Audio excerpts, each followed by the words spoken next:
President Trump says he could meet with the Russian President Vladimir Putin as soon as next week as he seeks to broker an end to the Russia-Ukraine war.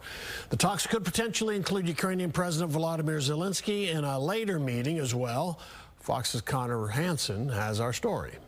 We had some very good talks with President Putin today. There's a good chance that there will be a meeting very soon. President Trump says he could be meeting with Vladimir Putin as soon as next week to talk about ending the war in Ukraine. Trump hopes to include Ukrainian President Vladimir Zelenskyy shortly after.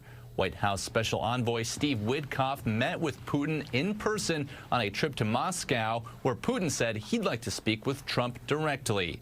It comes as the U.S. ramps up pressure on Russia, including with a 50% tariff on India, one of the largest buyers of Russian oil. Zelenskyy says he's on board with an American-led ceasefire. Our common position with our partners is absolutely clear. The war must end, and it must be an honest end. It's still unclear where a possible summit would be held. President Trump had given Russia a deadline of Friday for a ceasefire after seeing a lack of progress. When it comes to negotiations, Secretary of State Marco Rubio says both sides will need to make concessions to end the war.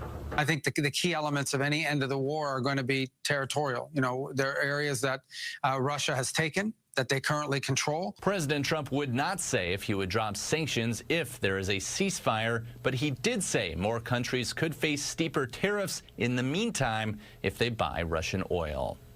In New York, Connor Hansen, Fox 4 News.